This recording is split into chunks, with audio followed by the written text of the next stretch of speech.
नमस्कार साथियों। तो आज हम इस वीडियो में देखेंगे अवतल दर्पण में बने प्रतिबिंबों की स्थिति, प्रकृति और उनका आकार यानी कि साइज देखेंगे। ठीक है, तो चलिए इस फिगर के माध्यम से हम बताते हैं। ठीक है, हम कुछ फिगर बनाए हुए हैं, अवतल दर्पण का फिगर बनाए हैं, उसके माध्यम से हम देखेंगे। वस्तु की स्थिति। अब वस्तु की स्थिति कहने का मतलब वस्तु कहाँ रहेगा तब उसका प्रतिबिंब कहाँ बनेगा। अब प्रतिबिंब बनेगा तो कैसा बनेगा, वास्तविक बनेगा या फिर आभासी बनेगा, ये भी है। और ये बन जाएगा तब सीधा बनेगा, उल्टा बनेगा। फिर अगर ये हो जाएगा तो वस्तु से बड़ा बनेगा या वस्तु से छोटा बनेगा या फिर वस्तु के बराबर बनेगा। तो ठीक है, इसी कंडीशन को आज हम देखेंगे इस वीडियो के माध्यम से। तो चलिए एक फिगर लेते हैं, अवतल दर्पण लेते हैं और उसी के माध्यम से हम ये समझेंगे। ठीक है, तो ये एक अवतल दर्पण है, इसके माध्यम से हम समझेंगे कि वस्तु कब, कहाँ और कैसे बनता है। ठीक है, अगर वस्तु ध्रुव पर है, वस्तु कहाँ पर है, वस्तु ध्रुव पर है तो प्रतिबिंब भी ध्रुव पर ही बनेगा। अब कैसा बनेगा, आभासी बनेगा। आभासी में भी कैसा बनेगा, सीधा और बराबर बनेगा। तो देख लीजिए ये अवतल दर्पण है, अवतल दर्पण में ये है ध्रुव। ये ध्रुव पर अगर हम कोई भी वस्तु को रखेंगे तो प्रतिबिंब भी कहाँ बनेगा, ध्रुव पर ही बनेगा। कैसा बनेगा, आभासी। आभासी कहने का मतलब हम दिखेगा नहीं। और कैसा बनेगा प्रतिबिंब, सीधा बनेगा। ठीक है, और वस्तु के बराबर बनेगा, यानी जितना बड़ा वस्तु रहेगा उतना बड़ा प्रतिबिंब बनेगा।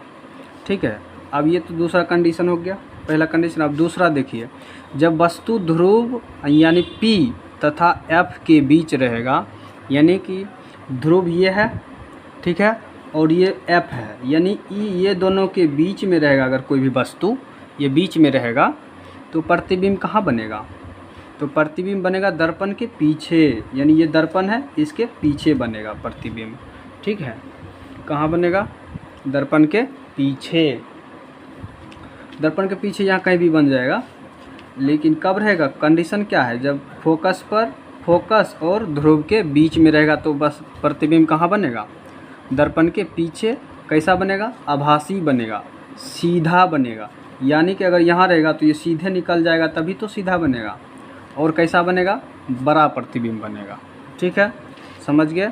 अब आगे देखिए, आगे है अगर हम कोई भी वस्तु F पर रहेगा, यानी कि मुख्य फोकस पर रहेगा तो प्रतिबिंब कहाँ बनेगा।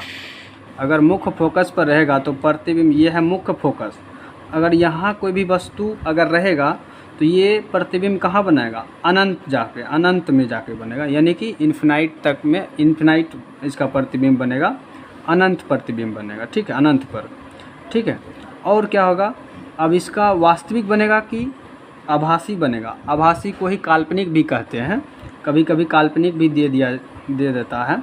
तो क्या होगा कि अगर फोकस पर रहेगा कोई भी वस्तु, यह है फोकस, अगर इस पर कोई वस्तु रहेगा तो उसका प्रतिबिंब कहाँ बनेगा, अनंत पर। कहाँ बनेगा, अनंत पर बनेगा। और कैसा बनेगा, वास्तविक बनेगा। ठीक है, वास्तविक में भी क्या बनेगा, उल्टा बनेगा। ठीक है, उल्टा फिर क्या होगा, बड़ा बनेगा, बहुत बड़ा बनेगा। यानी कि जैसे इन्फिनाइट तक जाएगा तो प्रतिबिंब ऑब्वियसली है कि बहुत बड़ा प्रतिबिंब बनेगा। ठीक है, तो एक बार देख लीजिए एक बार और, अगर फोकस पर रहेगा कोई भी वस्तु तो प्रतिबिंब अनंत पर बनेगा, वास्तविक बनेगा, उल्टा बनेगा और बहुत बड़ा बनेगा। ठीक है, तो आगे है, आगे हम देखते हैं जगह वस्तु मुख्य फोकस तथा वक्रता केंद्र के बीच में रहेगा। यह है मुख्य फोकस और यह है वक्रता केंद्र।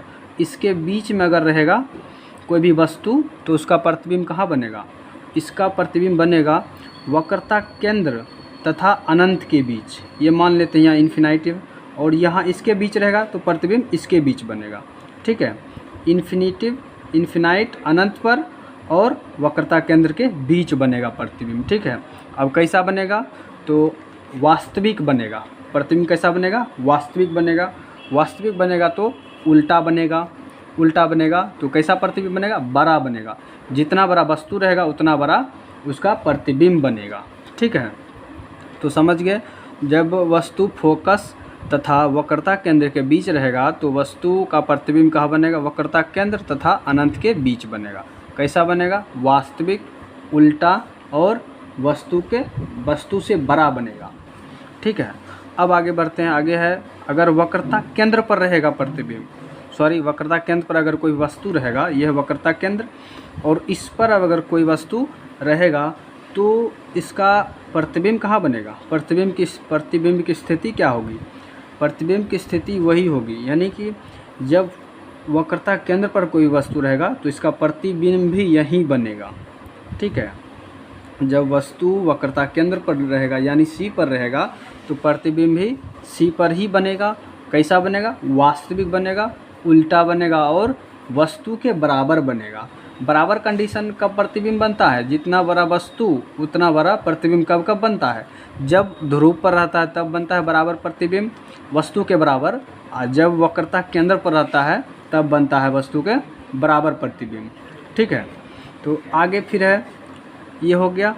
अब देखते हैं, अगर वक्रता केंद्र तथा अनंत के बीच रहेगा प्रतिबिंब, जब वक्रता केंद्र तथा अनंत के बीच रहेगा कोई भी वस्तु, ये है वक्रता केंद्र और ये है इन्फिनाइट यानी कि अनंत है, इसके बीच में अगर कोई वस्तु रखेंगे तो प्रतिबिंब कहाँ बनेगा?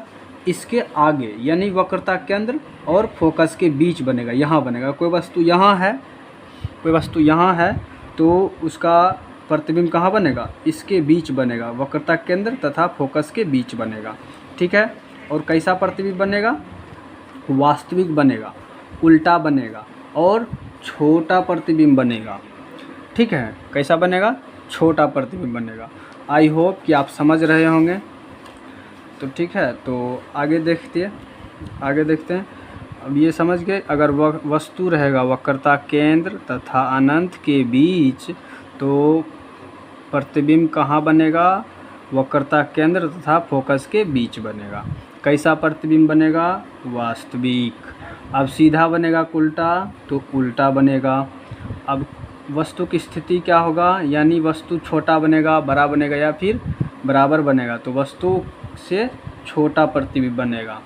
ठीक है, अब आगे एक पॉइंट और है, अगर वस्तु अनंत पर रहेगा, वस्तु कहाँ रहेगा? अनंत पर रहेगा वस्तु, तो प्रतिबिंब कहाँ बनेगा? फोकस पर बनेगा। यानी वस्तु यहाँ रहेगा इन्फिनिटी तक, यानी अनंत पर रहेगा तो उसका प्रतिबिंब कहाँ बनेगा? फोकस पर बनेगा, यानी यहाँ बनेगा।